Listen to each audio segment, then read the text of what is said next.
Alright, so I was working on the Playtown video and I decided I'd drop a little bit of filler while I worked on it. So as you know, Tumblr Demon Show dropped in, February? Was it February? No, January. It was January. And I made it pretty public on my Twitter, which you should totally follow, by the way, that the show was alright. I've defended it several times from people who never actually criticize the show and just criticize things surrounding the show. Like how Alistair has too many voodoo symbols because it's an African religion. Guess who are the only people I ever saw complaining about that? Or that Sarah and Emily aren't black enough despite being like black angels or something. It's stupid. And believe me, there are no shortage of things to actually criticize the show for, like the several plot holes. As a matter of fact, I'm going to go through all of them right now. Charlie says the angels were doing the exterminations because hell was uprising. Charlie knows this. Charlie's the one who read it to us. She's the one who introduced this plot point. So why does every point after that she say that it's because of overpopulation? The fact that Charlie thinks it's overpopulation is literally the main plot point of the show, and the plot twist is that it's actually supposed to be because of hell uprising. But if Charlie already knows that, then it's not a plot twist and the entire point of the hotel is non-existent. How did Vaggie not know that angels could be harmed by angelic weapons? It's literally how you lost your eye. Actually, he only knew that demons could harm angels.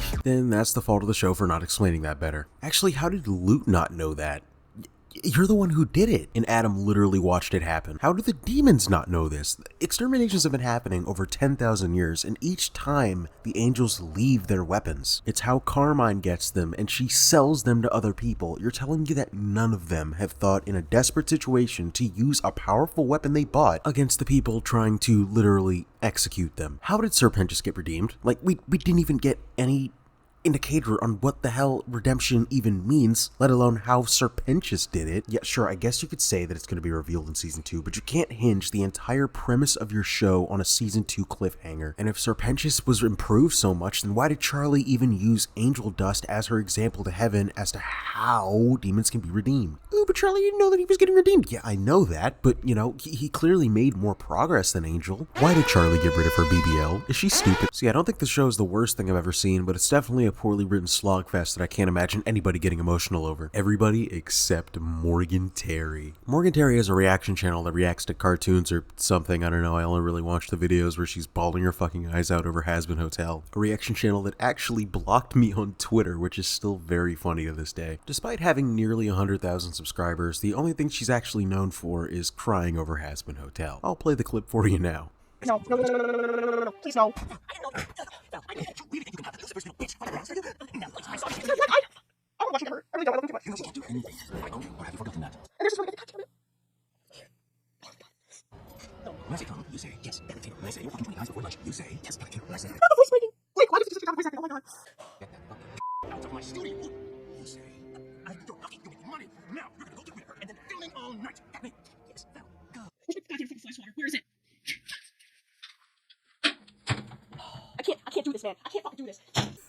Now ain't that charming. So let's get a quick rundown of the scene that she's reacting to, shall we? So our lovable secondary protagonist, James Charles, is getting beaten by his pimp P. Diddy because Michael from The Good Place came to see James Charles in the studio, and P. Diddy doesn't like that much. Haha, screaming, kicking, fighting, and then a funny song, which unironically bangs. Pretty well handled scene, not much to cry over unless you're Morgan Terry. Yeah, people were laughing at her a lot over TikTok because of this, and to be frank, I did too, because I agree, it's very funny. And to add insult to injury, she even cried over Hell of a Boss. Now this one is even funnier because it's just Brandon Roger and the Cosmic Owl from Adventure Time breaking up. But as you can see... You didn't say anything. Yeah, he took that as like, oh, it's a joke, like I don't feel the same. Even when they're trying to better communicating, god damn it! I have wanted you for so long. The fact that you couldn't believe that I might have these feelings about you. That's enough to know what this is. What? Fuck you, Stolas. You spend this feelings bullshit on me. Are you fucking kidding? Can't get up in the minutes to think after everything you put me through, you pompous, rich asshole! I mean, you royal fucks think you can do this every time. That was so much to just go to. That was, no, just no. Elicited a few tears from Morgan. But Morgan had a plan this time. She was going to fight back against the haters by rubbing the tears off with money. And then after that, proceeded to try and go band for band with niggas on Twitter. The haters thought it was prop money I used in the video. Here's a close-up of the bills for the doubters. You can scan them all you like. They're real. Also, I would have made them all 100s, but the ATM I got them from would only give me 20s. She was really weeping over hell of a boss and then said, and the funnier thing is what she's flexing isn't even that much. This is like not even California rent. This is a McDonald's salary. Like she out here flexing the poverty. So she made this tweet like a month ago too, and her highest earning video from the time of this tweet dropping was 4 months. So she's flexing $1,700 she made in 4 months. Like going band for band on the Alistair bed sheets with one band is kind of insane. Like add negative 2 million more for that one. Plus I look at the views on her channel, bro. She struggles to get even 10,000 views on some of her most recent videos. Like this kind of struggle with damn near 100K is kind of crazy. And niggas in the replies are somehow talking like this is petty, bro. You're flexing nothing. And unfortunately, her fans are even more annoying. And also Morgan herself.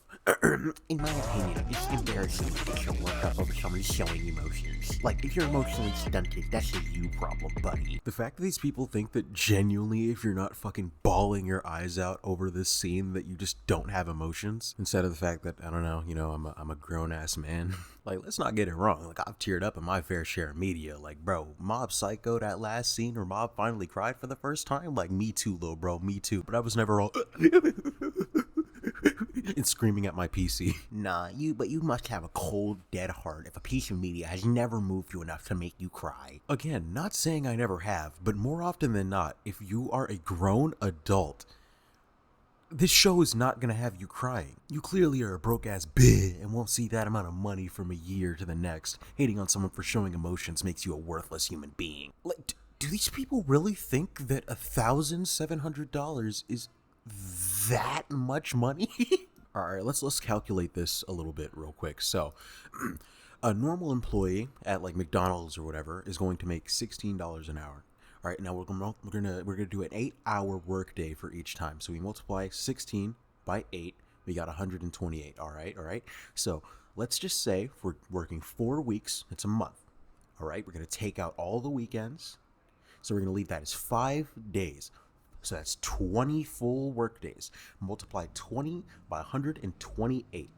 That is $2,560. A McDonald's employee over a 1 month work period makes more than Morgan Terry does over the course of 4. Morgan Terry is making less than a McDonald's employee, and you think it's a lot of money. It just goes to show that these people are children who've never actually held a check in their lives. If it was just Morgan Terry crying, I wouldn't be making this video, because honestly, I don't care enough. But it's the fact that she tried going band for band on the Alistair bedsheets with random niggas on the internet that makes this incredibly funny. Alright, filler episode over. Bye.